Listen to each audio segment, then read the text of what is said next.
Hi, I'm Susan Walton, and it's a great pleasure to introduce Judith Becker.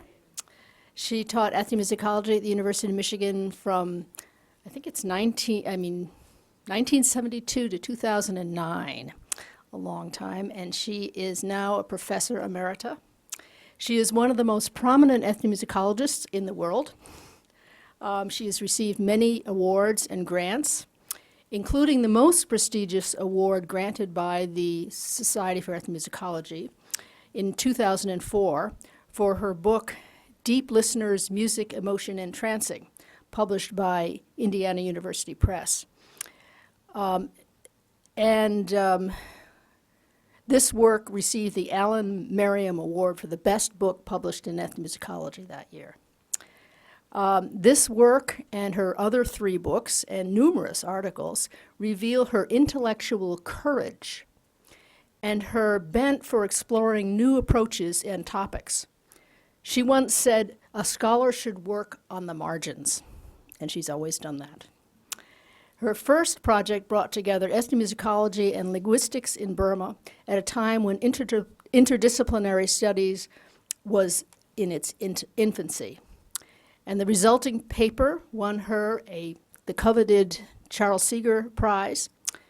And when Burma closed its doors to outsiders, she found a new home in gamelan music. Her book, Traditional Music in Modern Java, published by University of Hawaii, is a seminal work and was the inspiration for generations of graduate students, including myself. It was followed by 3 other works on gamelan music, including her innovative investigation of the connection between gamelan music and early religious traditions in Java, Gamelan Stories, Tantrism, Islam, and Aesthetics in Central Java, published by Arizona State University. And in the last few years, she has returned to her initial research location, Myanmar. Please join me in welcoming Judith Becker.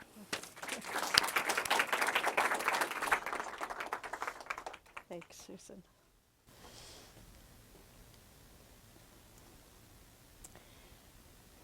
My talk is, as you see, Music in the Trancing Self, the Burmese Not Press Spirit Festival. This is a little different from the published talk, but I keep fooling with it. And so this is a new research project for me. It's not at all gelled, and so I'm open to any suggestions anybody may have. And I'm also a little nervous because it is so brand new for me.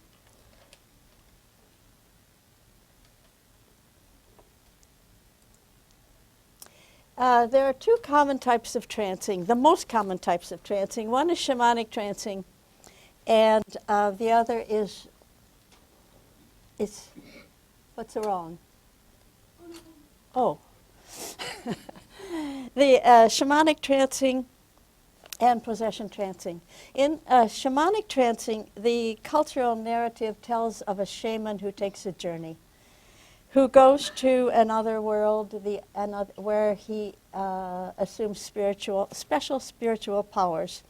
There's no disruption of the self of the shaman. He retains control of himself and in control of the situation. Shamans are more often male than female, and I do think there's a gender issue here, in that the shaman retains his selfhood and he retains control of the power, whereas the in possession trance is just the opposite. You not only lose your selfhood, but you lose control as well.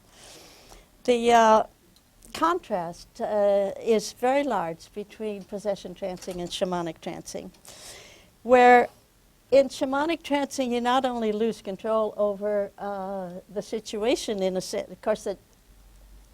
of course, the possession trancer has control. I mean, the way that it is conceived of, the way it is thought of, the way it is understood. And in possession trancing, the demeanor changes and the body posture changes, and you assume the expected body postures and demeanors and actions of the person whom you are believed to be possessed by. My examples are from Myanmar, and The possession trancing I'm talking about, the knot pwe, happens in the central areas, the Burmese area, the ethnic Burmese.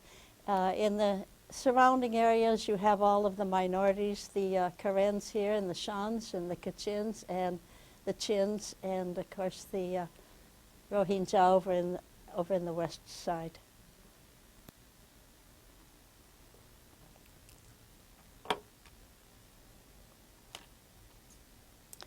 This is the Shwezigon Pagoda in central Java in Bagan. And Burmese are almost universally, the ethnic Burmese are almost universally very devout Buddhists. And the landscape is dotted with pagodas, some very large and very glorious like this, and some very simple, just small little stupas, and you see them wherever you go in the Burmese area. You're never out of sight of a pagoda. Nearly all Burmese males spend part of their early adulthood as a novice in a monastery. And here we have the monk and all the little koyins, they're called, they're the novices. And this is a monastery also at Shwezigon, associated with the Shwezigon Pagoda in Pagan. Now, what is a napwe? Pwe, the word pwe, it means a festival or a dramatic presentation or a ritual, and this particular example is all three. The knot is the spirit of a presumed historical person who died a violent death and therefore cannot proceed on his or her next incarnation, but must remain as a spirit wandering the earth. There are other kinds of knots. There are family knots, there are nature knots, there are territorial knots, but those are not the kind that occur in the napwe. Those are these historical knots. They often have life histories that date back 1,000 years to the medieval period of Pagan in Burma, the great medieval capital. They were often victims of assassination or execution, and some were princes under the influence of drugs and alcohol. Let's see. Oh, here's Pagan. This is a picture of the old capital, now of course deserted and historical site. This is where most of the knots lived and died. However, the knots have the power to bring you good luck in business or in love. But they also can be quite unpredictable. They can be quite irascible. They often have very bad manners. And they have kind of offensive habits. They smoke too much, they drink too much. It can't be controlled always. Here's one. This is Prince Alang Sithu. He's a 12th century prince of Pagan, and he was smothered to death by his son. And this is his brother, Joswa, Prince Joswa. He also was murdered by the same person, his nephew, quite grisly. Prince Joswa was fond of, as it says, he was fond of cockfighting and women, opium, and alcohol. And this is kind of the tenure of a lot of the knots. They're kind of shady characters. Now, Prince Joswa is always represented on a horse. And that's his mount. And here is the horse, Prince Joswa's horse, and you can see the offerings that get made to Prince Joswa. This is an image of a knot, such as you might find in a home. I don't know who this particular knot is. They're not always easy to recognize. And this kind of an image you can buy at the entrances to lots of large pagodas. There are all kinds of kiosks selling all kinds of stuff at the entrances to pagodas, and you can always buy an image of a knot, large or small, at one of these kiosks. The settings for the Nat Pue are two. We have the public festival and the private ones. The public festivals, people converge from a large area, and there's many going on at the same time. They're crowded and noisy and dusty and a kind of an assault on the senses. The private home festivals, Nat Pue, are usually held by the sponsor, and it'll take place on a veranda or on the front porch of a home. These are always open to the public. People can wander in and out, and it's perfectly okay. This is the site of one of the most popular of the public pues. This is Mount Popa, also in central Java. And there's a staircase in the bottom that you can't see at the back. At the back, there's a staircase. So you can get up there all right. I imagine now they even probably have an elevator. You can see up here we've got at least three pagodas here, and there's also a monastery up there. And these are three knots whose shrines are up there on the top of Mount Popa. And there are three very famous knots. This one in the middle is called Mother Popa, and these are her two sons, the Tongbion, called the Tongbion brothers, twins. And Mother Popa, her husband was killed by an 11th century king, and Mother Popa died of a broken heart. And then the sons were adopted by the same king. This is a story. I don't know. Vic Lieberman is sitting back there, and I have no idea the truth of these stories. This is just what they say about them. The two sons were adopted by the same king, and they went into his military forces, and he thought they were betraying him, so he had them executed. So in a sense, the same king was responsible for the death of all three of these knots, now highly revered. You can see the money donations pinned onto their costumes. That's very common. People are making offerings to the particular knot, the particular spirit.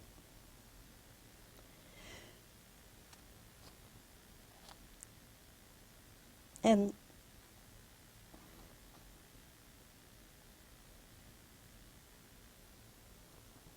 well, this is a short video about the public festivals.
This, by contrast, is a knot shrine in a private home.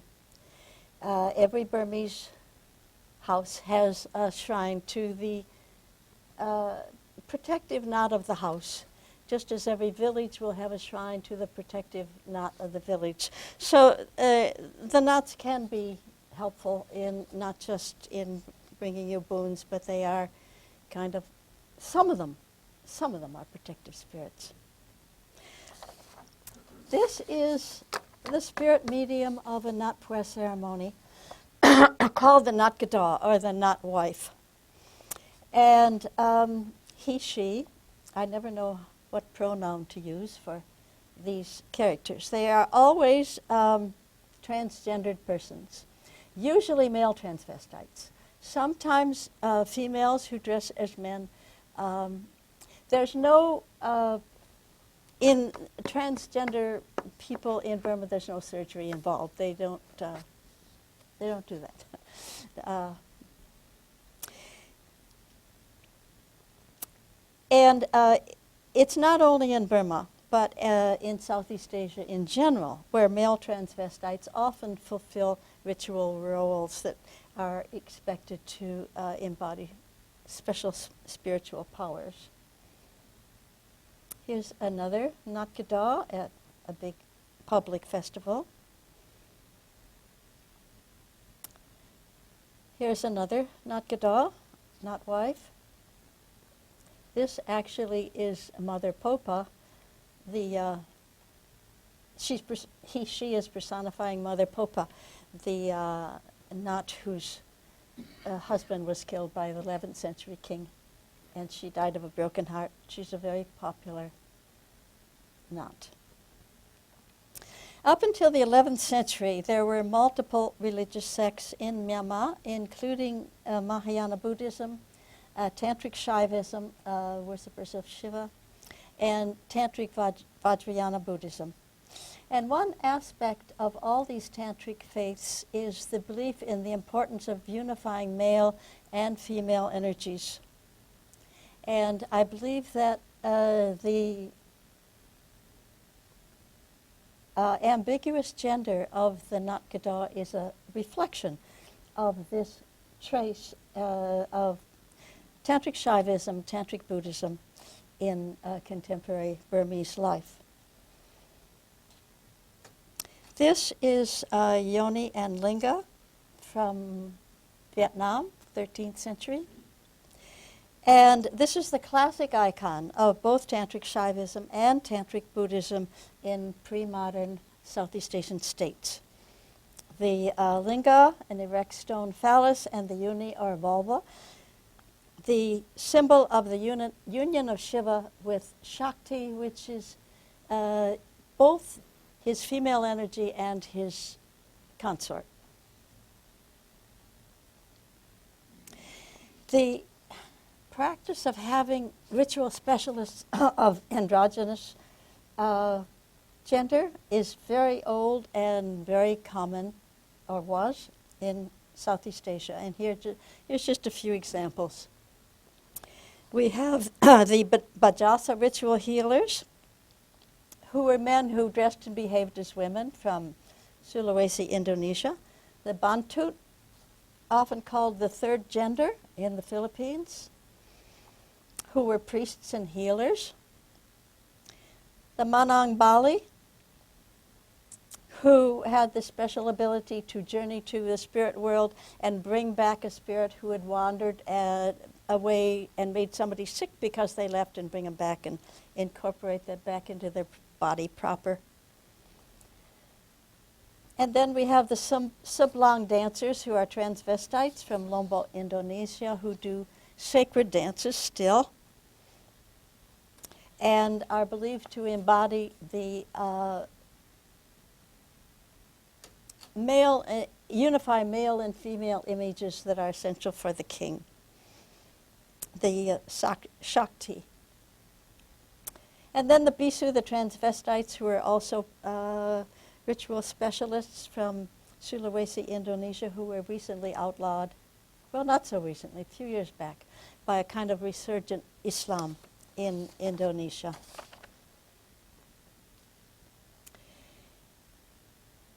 And I believe that the efficacy of the not pue, the not wife, then the not pue, the not kadaw, part of that efficacy, I believe, is because they are invoking a pastime of Burma's great power on the regional stage and the time when these knots were alive.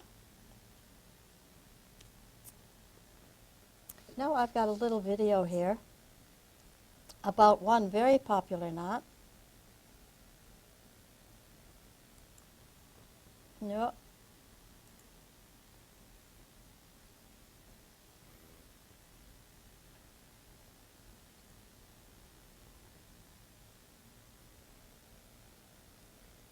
You have to get the, I think that.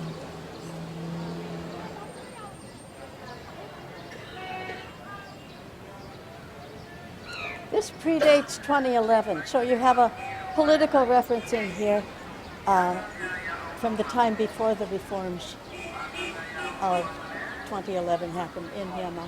This is the buffalo. မယားကြီးကတောင်တန်းဘွားမွေးတယ်အသားမင်းသားမွေးလာတယ်ယောက်ျားလေးမွေးလာရင် तू ကမိန်းမလေးမွေးလာတဲ့အတွက် तू နန်းလူမှာစိုးလို့ဒီကလေးကိုကျွန်းကိုပတ်စံပေးပြီးတော့တွက်ပြစ်လိုက်ဒီကလေးကိုဆိုတော့ဒီကျွန်းကယူသွားပြီးတော့ကျွဲတွေဒီလိုကျွဲတွေမွေးတဲ့တထေးကြီးရှိတယ်ကျွဲတွေ900လောက်မွေးတဲ့တထေးကြီးအဲ့ဒီကျွဲချန်ရှင်းမှာကျွဲနင်းရင်သေရော तू ကတော့တတ်မထားဘူးကျွဲနင်းမစေဆိုပြီးတော့ကျွဲချန်ရှင်းမှာသွားချလိုက်တော့တခါတဲ့ तू ကကျွဲတွေကမနဲ့ကျွဲလွတ်တာပေါ့နော်အစာစားဖို့လွတ်တဲ့အချိန်မှာကျွဲတွေနင်းမှာဆိုလို့ဒီနန်ကတိုင်းကျွဲမကြီးကနန်ကတိုင်းကျွဲမကြီးကသွားပြီးတော့ तू ကခါတဲ့ခြေထောက်နဲ့ဒီလိုစောင့်နေလိုက်ခလေးကအောက်မှာသူ့ပိုက်အောက်မှာစောင့်နေလိုက်တယ်စောင့်နေကိုကျွဲတွေအကုန်သွားတော့မှ तू ကအဲ့ဒီကလေးလိုဂျိုးနဲ့ဒီလိုအနှီးကိုဒီလိုခြီးပြီးတော့မှ तू ခေါ်သွားတယ်နို့တိုက်တယ်ညပြန်လာရင် तू ဂျိုးနဲ့ခြီးပြီးတော့ခေါ်လာကြီးလာတဲ့ခါကျတော့ तू က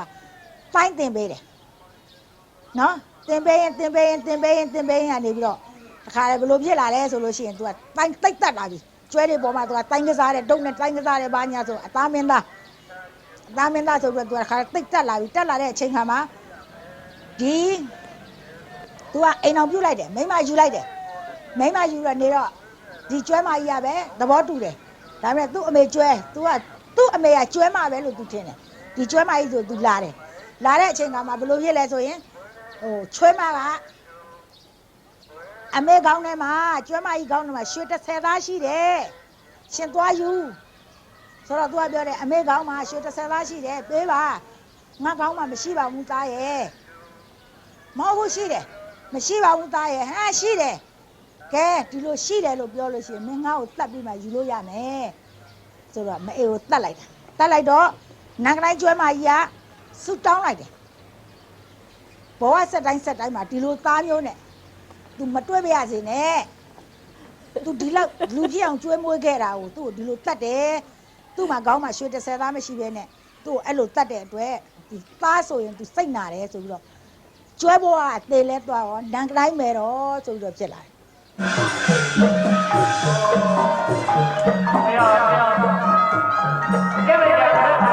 The buffalo mother and her son.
Cô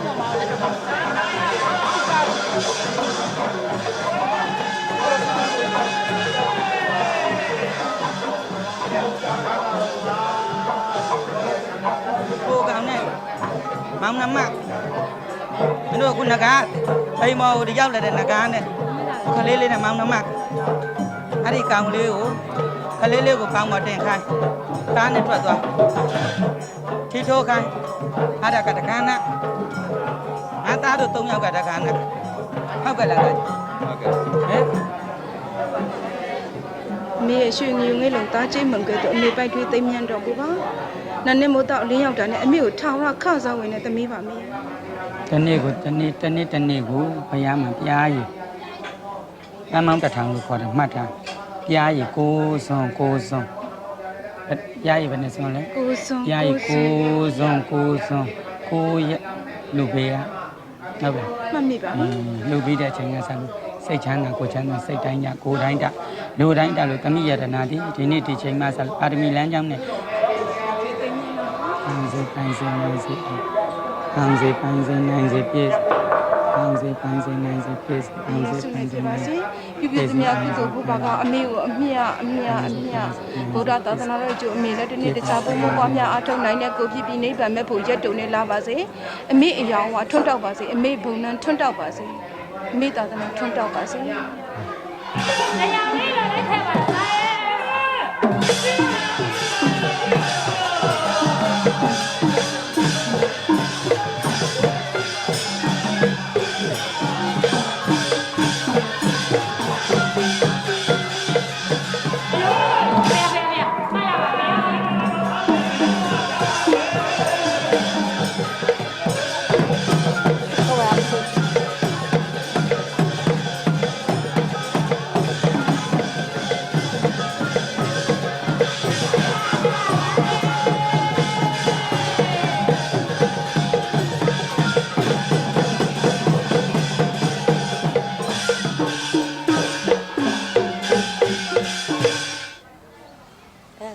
This is the image of the Buffalo Mother. You'll see her headdress in a minute.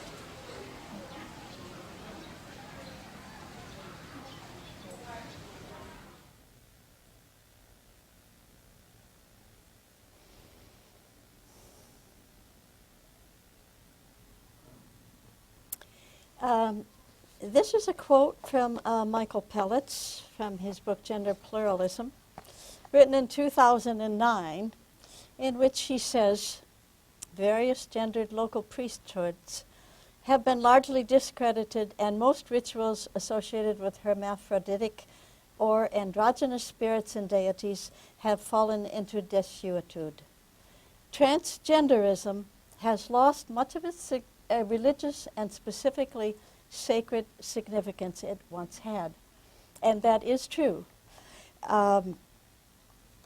But it's not true in Burma. Now, in all of the other parts of Southeast Asia, colonialism, Westernism, and Westernization and modernism have all contributed to the eroding of the belief in the powers of ambiguous, androgynous, gendered individuals. But by contrast, it still remains in Burma. And I suspect that part of this has to do with the fact that Burma has been politically isolated, both from the wider world and from the immediate area of Southeast Asia for quite a long time, until, well, about 2011, when things began to loosen up. And I think that that political isolation may have helped preserve this tradition, which is now dying out in all the rest of Southeast Asia, but not notably in Myanmar.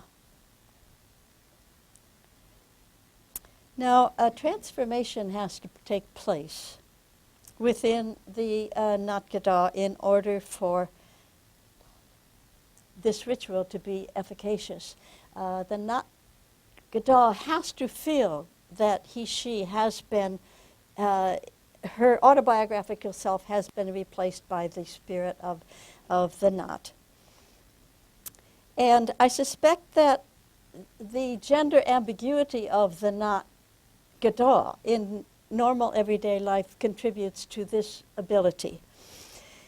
He, she is a person who in ordinary life experiences the kind of slipperiness of categories and slipperiness of boundaries and linguistic distinctions that between male and female. And I think that there is the possibility that a person who's lived with being neither clearly a man nor a woman, who deeply understands these cultural shiftings and these parameters, might be able to more easily make that transition from a 21st century citizen of Mandalay to a 12th century prince of Bagan.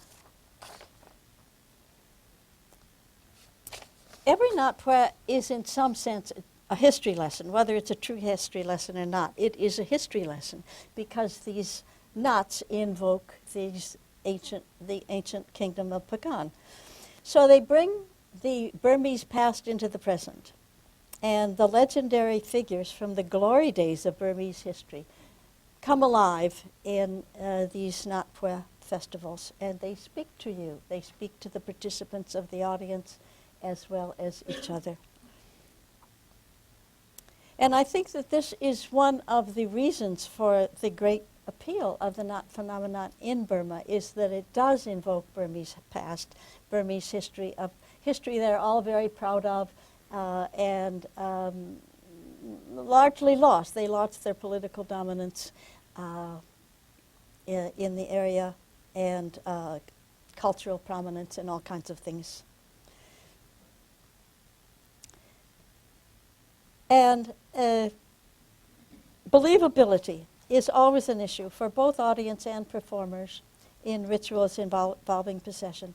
Both audience and performers have to be convinced of something that's on the surface highly improbable. How can it be that one's neighbor can be transformed into a historical figure from the hoary past? How can it be that one person sees at the market every day can become this figure from medieval Bagan? I suspect that the saing, the Burmese ensemble, the music that accompanies the Natpwa, is a part of what facilitates this transformation. This is the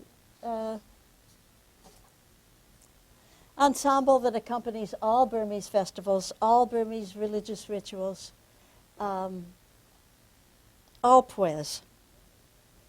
And it consists of a circle of drums in here. You can't see it because it's behind this frame. We'll see it better in a minute. There's a circle of drums, 21 drums. And here we have another circle of flat gongs. They're knobbed gongs, but they're flat. And they're sitting in, they're also in a circle.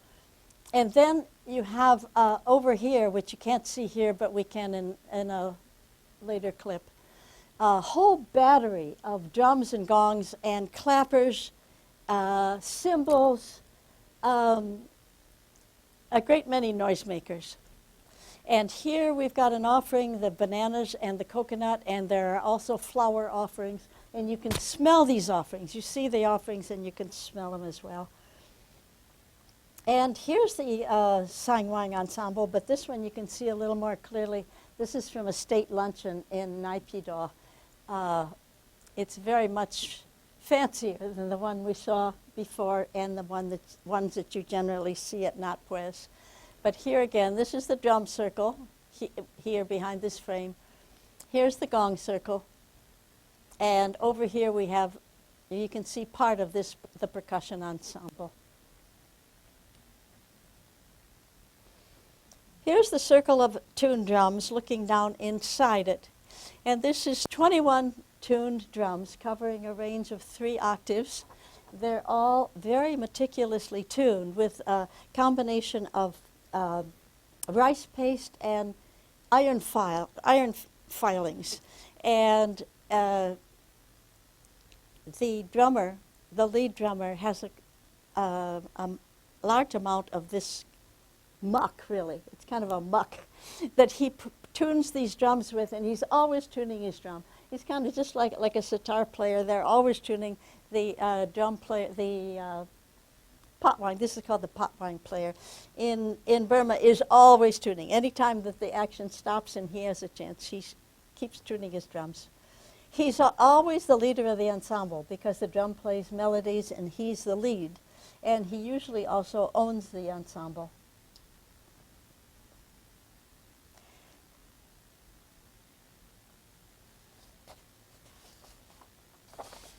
And I believe that the music is essential in creating the magical setting whereby a contemporary spirit medium reincarnates a 1,000-years-old individual. And they are part of a general sensory overload that you get at a Nat Pue, all of which I think contributes to the believability of the event. You have the deafening heterophony. You've heard a little bit about, you've heard a little bit of the music, and I'm not going to go into a detailed analysis because that's another talk. But there are clear reasons why the saing waing it offends Western sensibilities. And it has to do with the tone quality, which violates all of our aesthetics standards about what a good ensemble should sound like. I was appalled when I first heard it many, many years ago, and I have learned to love it since. It's notoriously difficult for Westerners. It's going back to the British who colonized Burma. Sir James Scott, who wrote The Burman, His Life and Notions, a book published in the early 1900s, he has this to say. He says, the saing waing is difficult to appreciate for one not liking the bagpipes. And, of course, bagpipes, that was a big put-down, too, for the British musically. So there are lots of put-downs going on. There are still lots of put-downs that go on relating to the saing waing. However, I do believe that the sensual assault that the saing waing provides, along with the sights and the smells that you have, plus the excitement of the crowd, all of these contribute to the possibility of believing what is going on. The sensory assault is felt by both the participants and the ritual specialists themselves. And the ritual specialists, they have another thing going on, and that's that they're very often taking sips of Johnny Walker whiskey. And this, along with the willingness of the participants, you always have to have the willingness of the participants to buy into what's happening, or it won't work at all. And the Burmese do believe in the reality of spirits, or at least a great many of them do. So that combined with this belief, plus this sensory overload, I think makes possible the acceptance of this very unusual reality. Now, adding to that is the fact that every knot has his or her own songs, her own melodies, her own drum patterns, and her own style of choreography. Thus, the musicians only need a very slight signal from the Nat Pue, the dancer, to they know what to play. As soon as they see her move, they know what to play. They play her signature songs. The song invokes the knot, the song summons the knot, and it represents the knot. And I believe that it becomes an icon for a knot. Here I'm borrowing from Charles Peirce, the philosopher, who put together this very elaborate, complicated theory of signs. But still, I think in some ways it's very useful. He talks about three primary kinds, the index, the icon, and the symbol. The index has a necessary connection to that which it signifies, and this would be like a cloud, dark cloud signifying being a sign of rain. That's an index. It has a normal connection. The icon resembles that which it signifies. For instance, the picture of your mother is an icon of your mother, or the image of the Virgin Mary in Catholic Church is an icon. It's called an icon. It's an icon. And then the symbol is the sign that has no necessary connection to that which it signifies, like the word dog has no necessary connection to the four-legged animal. Now, I know, and there are several people in this room that I know are very familiar with this whole theory, and I know the problems, but I still think it is somehow useful for me to talk about how the music of the natpua becomes an icon. And the special thing about icons is that they come to be treated by that which they stand, treated as you would treat that which they stand for. For instance, a picture of your mother, you would never take a pin and punch a hole through the eye of your mother's picture. Because whereas an index there's an emotional magnification, one might say, and it goes with icons which don't seem to adhere so much to symbols and indices. And this emotion is a big part of what makes the natpua work as well, for the nat kadaw herself as well as the audience. And I think that if you can think of the music as becoming an icon and having that emotional punch that icons very often do, plus the believability, plus the believedness, how the Burmese in fact do believe this, and that the power of that emotion plus belief carries the show for the audience, whereas for us looking at it from the outside, it can seem just enormously improbable. And I want to end with another video clip. No, let's see. It's always hard to get this part. No. Whoop.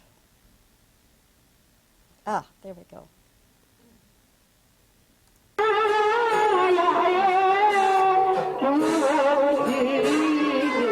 There's the images of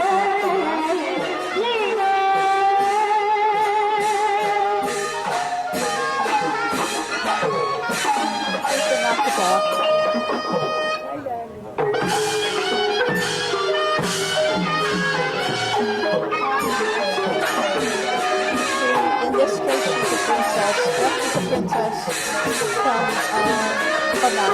I don't know exactly who she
These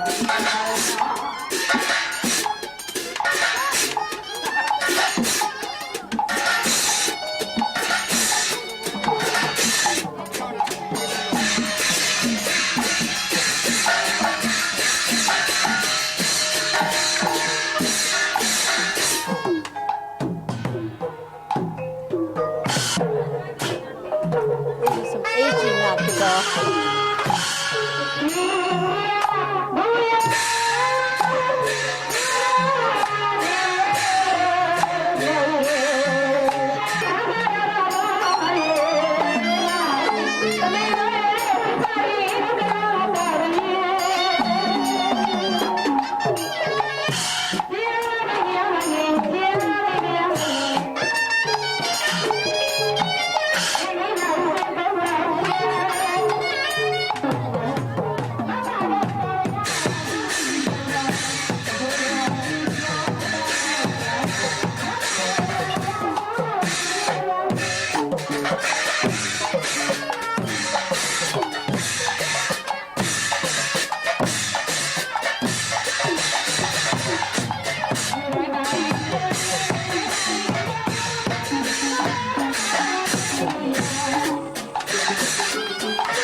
So finally, how does music of the Natpa change reality?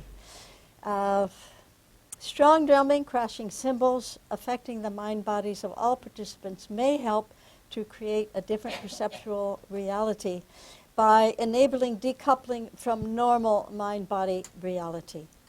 And the sensual overload, including the music, intensifies the emotion of everyone present and creates the possibility of a different perceptual reality that includes knots and their histories.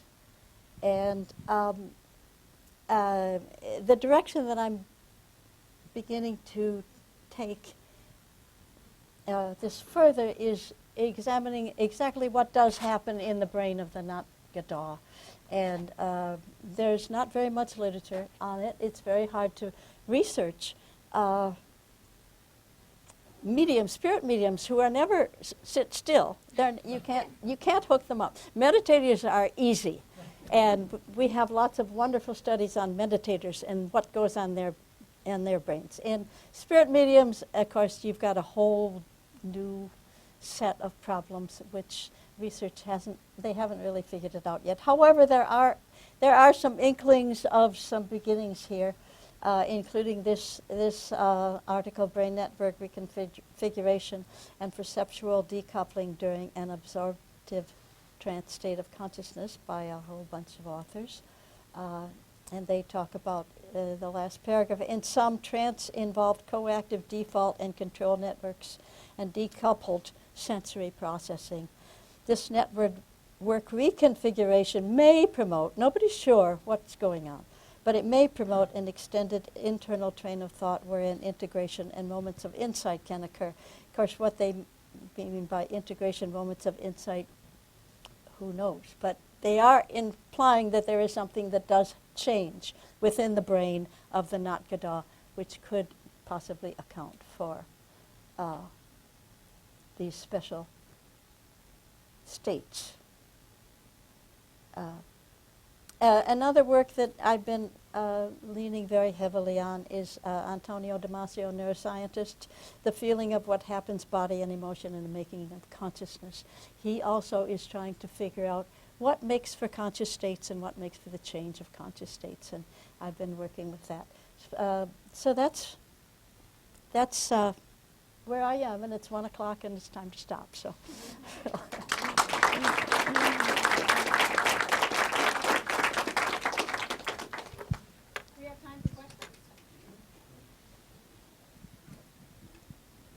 Yes? Yeah. Thank you so much. This was so interesting.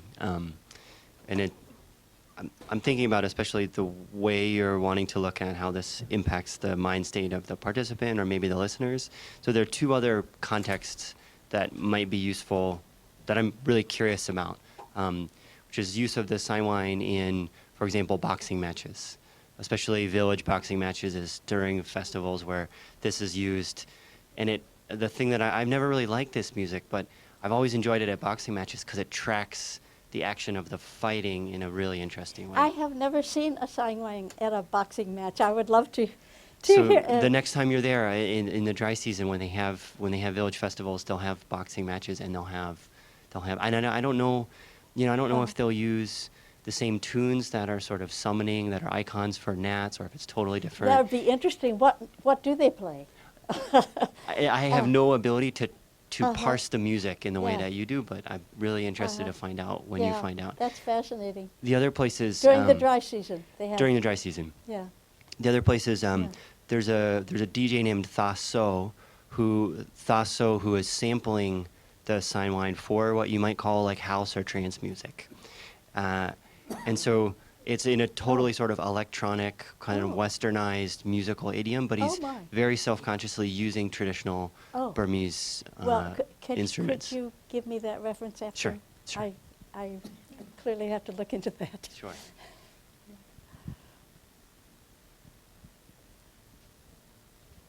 Nancy?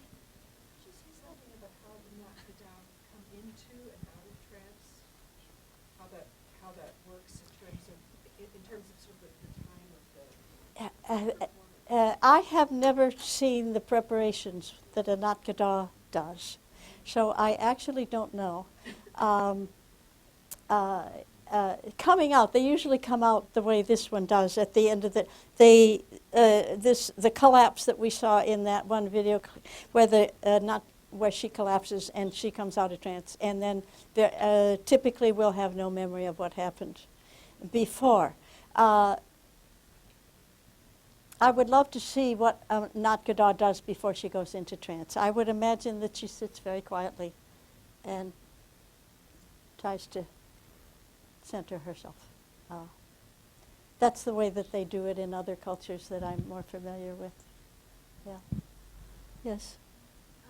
Can you say this follows up a little bit? Can you say a little bit more about what you think the relationship between the nakadaws and the images of the knots are in a trance session? So, because I saw in the videos, there are the icons, or I don't know what they're called, but the statues of Yes. the knots. Uh-huh. Is the kadaw interacting with those statues? Do they draw from them at all? Is They there any don't sort seem of to.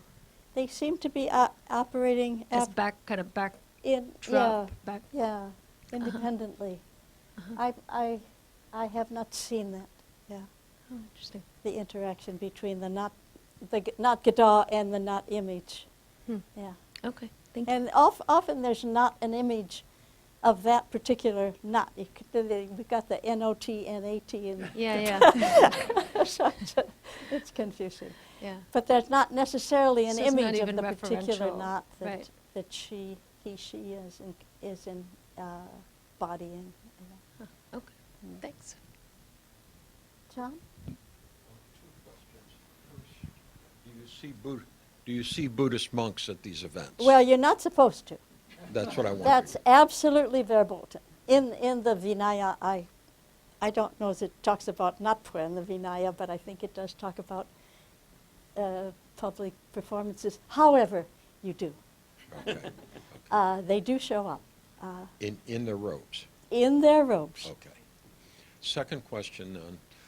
To what extent does the state try to control the propriety of these events? Oh, that's a really good question. And the state has kind of, as far as I can tell, seems to have a kind of an ambiguous relationship with this whole phenomenon.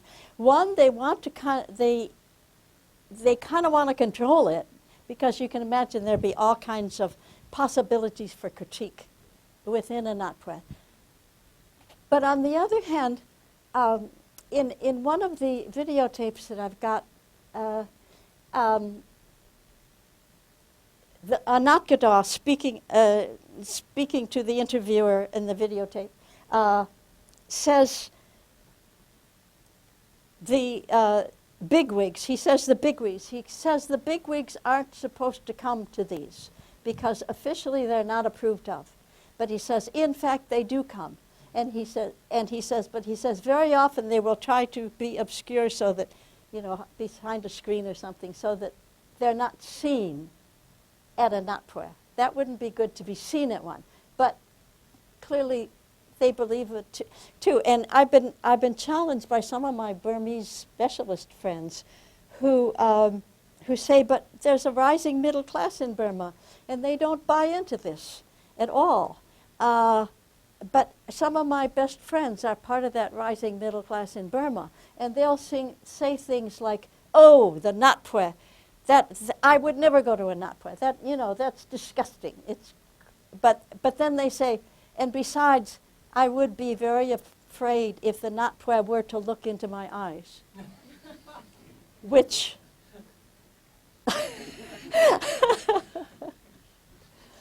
Yes. Is there an element of prostitution associated with the nat kadaws? Oh gosh, I suspect there is, but that's not something that I'm the wrong person to know about that. I suspect there is a lot, because they tend to be lovely, very attractive to both men and women. But I don't really know.